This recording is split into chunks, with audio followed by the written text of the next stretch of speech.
Bonjour et bienvenue pour la deuxième partie de la solution de cet exercice photo spécial confinement sur, en l'occurrence, la photographie de robinet. Hier, on avait vu comment photographier le robinet avec une vitesse rapide. Aujourd'hui, on va voir comment le photographier avec une vitesse lente.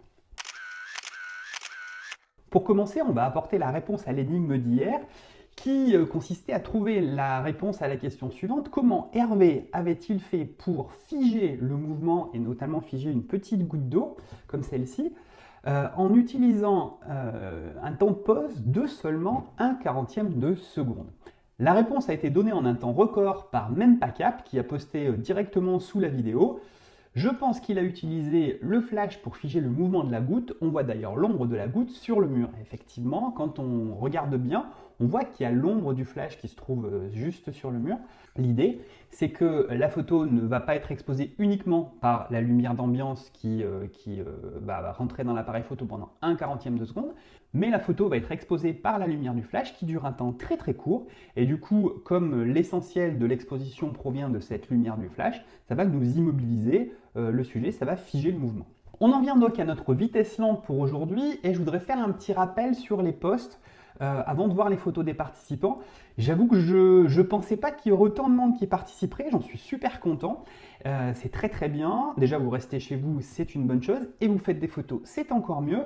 Et vous participez, alors là, c'est parfait.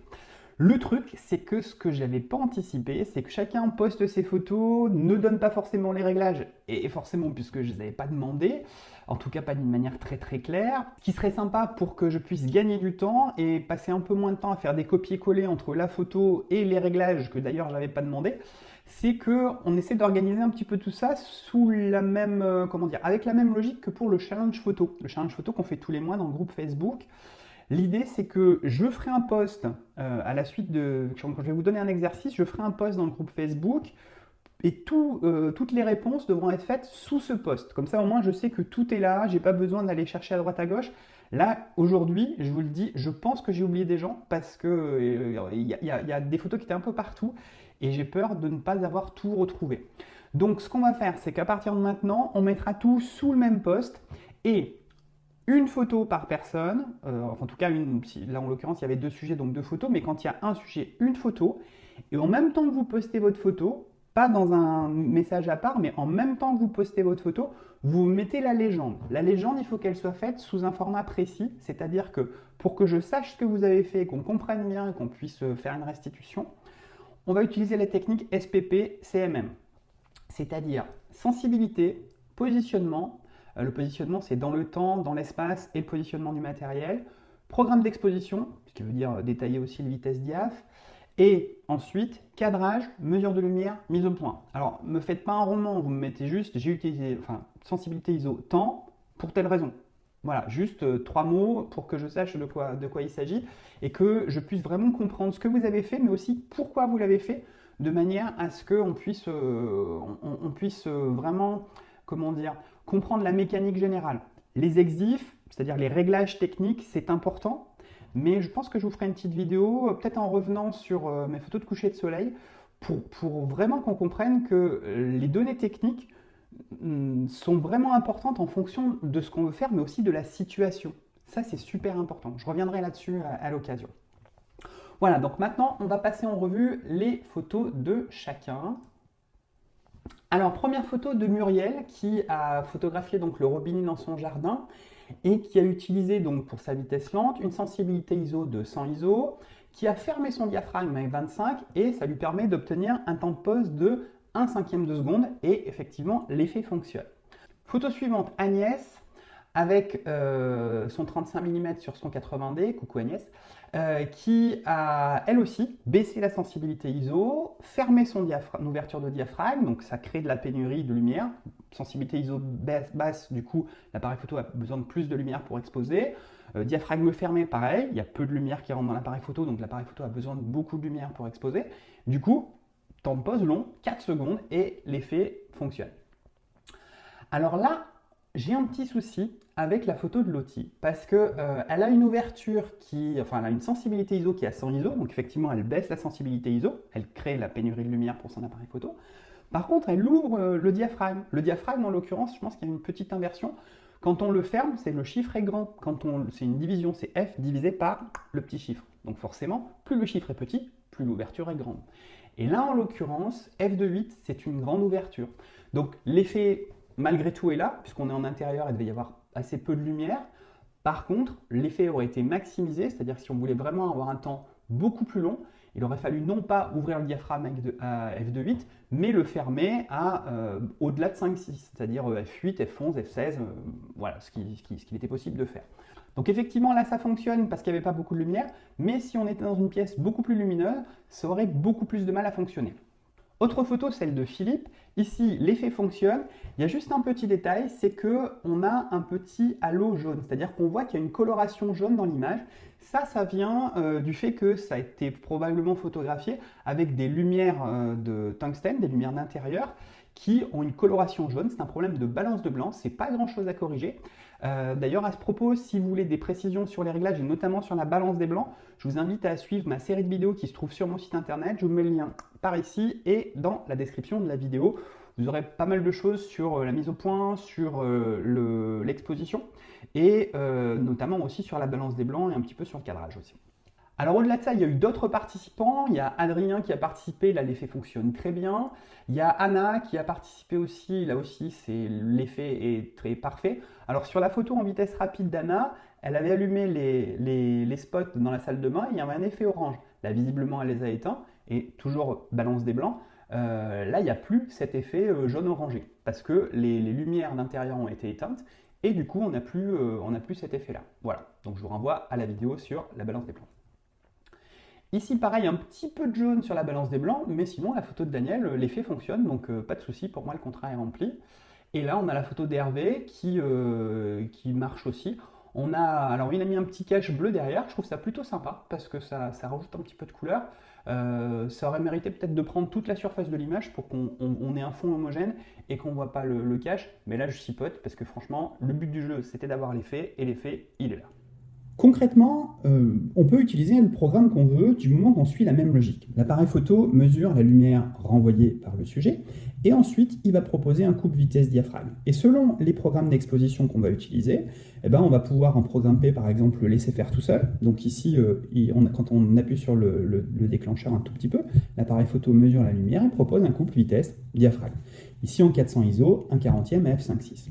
Ce que je veux, c'est avoir une vitesse lente. Donc, qu'est-ce que je vais faire? Je vais baisser ma sensibilité ISO, comme ça l'appareil photo a besoin de beaucoup plus de lumière, et voilà, j'aurai une vitesse un petit peu plus lente. Et si je veux que l'appareil utilise une vitesse encore plus lente, je vais faire en sorte de décaler mon exposition pour, avec la petite molette qui se trouve ici sur le dessus, tac, je vais décaler mon exposition pour avoir mon diaph le plus... j'ai fait une bêtise. Je vais fermer mon diaphragme, voilà, pour avoir le diaphragme le plus fermé possible. Du coup, je me retrouve avec une sensibilité ISO basse, un diaphragme fermé à f22, un grand chiffre, et ça me permet d'avoir un temps de pause relativement lent en fonction de l'ambiance lumineuse. Je ne peux pas faire plus lent que ça, parce qu'il y a quand même pas mal de lumière dans la pièce. J'aurais pu le faire en priorité vitesse, de la même manière, toujours en baissant ma sensibilité ISO, en montant ma vitesse, en diminuant ma vitesse, tac, et à un moment donné, il va me dire, si je diminue trop ma vitesse, il va me dire, voilà, il commence à couiner là, vous voyez qu'il clignote, parce que ma vitesse est trop lente, et du coup, il ne peut pas fermer le diaphragme plus que ça, et du coup, si je fais ma photo, elle va être surexposée. Donc du coup, je suis obligé de revenir un petit peu en arrière, je tâtonne, tac, tac, voilà. Et si je passe en priorité ouverture, c'est la même chose. Donc, je baisse ma sensibilité ISO, je monte mon diaphragme de manière à fermer au maximum, et effectivement, il va mesurer la lumière, en fonction de la sensibilité ISO et du diaphragme qui est demandé, il va ajuster automatiquement la vitesse. Et si je le fais en programme manuel, c'est strictement la même chose aussi. Je baisse ma sensibilité. Je rappelle que j'aurai mon exposition qui sera correcte quand le petit curseur sera au milieu. Quand je dis correct, c'est exposé pour une luminosité moyenne. C'est le boulot de l'appareil photo, ça n'est pas de faire l'exposition idéale, c'est de faire une exposition pour une luminosité moyenne. Donc lui, il fait en sorte que ce qui apparaisse soit globalement ni trop sombre ni trop clair. Voilà, il fait une mesure sur l'ensemble de l'image et il fait en sorte que votre image elle apparaisse ni trop sombre ni trop claire. Donc là, du coup, il faudra que mon petit curseur soit au milieu. Et si je me mets à 100 ISO, si je, tac, c'est ici, je ferme mon diaphragme max, du coup, je vais pouvoir baisser ma sensibilité jusqu'à ce que le petit curseur, qui n'est pas encore, voilà, le petit curseur, là, il était au-delà, donc on ne le voyait pas, on voyait la petite flèche ici. Et hop, là, il commence à arriver, tac, tac, tac, tac, tac, tac, tac, tac, et 2 secondes et demie. Et effectivement, on voit que qu'on soit en programme d'exposition manuelle, on est à 2 secondes et demie F22 en 100 ISO. Si on se met en priorité ouverture et qu'on ferme le diaph au maximum, ben on est toujours à 100 ISO à F22 à 2 secondes et demie. Et si on est en priorité vitesse, ben ça va fonctionner à 2 secondes et demie à F22 en 100 ISO. Et si on se met en programme P, il va chercher à nous ramener quelque chose d'un petit peu plus équilibré. Mais nous, ce qu'on veut, c'est déséquilibrer le truc. Et effectivement, quand on ferme le diaph à F22, on se retrouve de la même manière qu'avec les autres programmes, à 2 secondes et demie, F22 sans ISO. Vous pouvez retrouver bien sûr tous ces réglages dans le Memento Photo, page 68-69. Le Memento est disponible actuellement, parce que c'est pas évident de se faire livrer, mais il est disponible sur Amazon et il est également disponible sur mon site et sur Amazon en format numérique. Donc vous pouvez le commander directement en format numérique si vous n'avez pas envie de vous faire livrer ou si vous ne pouvez pas vous faire livrer. Voilà, vous allez retrouver toutes les techniques, la technique SPPCMM, ZOF plus, ZOF moins, tout sur les réglages, vitesse lente, vitesse rapide, plein de petites choses comme ça. C'est mon bébé, le Memento. Donc voilà, n'hésitez pas à vous procurer, c'est aussi pour soutenir la cause. Je voulais vous proposer aussi une petite astuce qui est quand même très très connue. Alors sur les robinets, pas forcément, mais sur les paysages, oui, quand on veut obtenir une vitesse lente, on peut utiliser deux choses. En tout cas pour augmenter le temps d'exposition. La première, c'est un filtre ND, un filtre green. Alors celui-ci se glisse devant l'appareil photo. Le but du jeu, c'est de limiter la quantité de lumière. Tac, vous voyez, il y a beaucoup moins de lumière qui... Alors là, vous ne voyez pas parce que voilà, il y a beaucoup moins de lumière qui passe. Et du coup, ça va permettre d'avoir des temps de pause très très longs. Si vous n'avez pas ce genre de filtre, ce qui peut être pas mal aussi, c'est d'utiliser un filtre polariseur. Alors le filtre polariseur, sa vocation première, c'est pas de vous obtenir une vitesse lente. Mais comme ça filtre la lumière, enfin ça limite la quantité de lumière qui rentre dans l'appareil photo, ce qui va se passer, c'est que mécaniquement, vous allez obtenir une vitesse un peu plus lente. Vous allez gagner, ça dépend des filtres, mais un diaph et demi, 2 si votre filtre il est un peu trop sombre. En règle générale, on cherche plutôt à avoir le moins de pertes possible avec un filtre polariseur, mais là en l'occurrence, ça nous est utile, donc on s'en sert. Pour la prochaine vidéo, on s'oriente très clairement vers une photo de lévitation.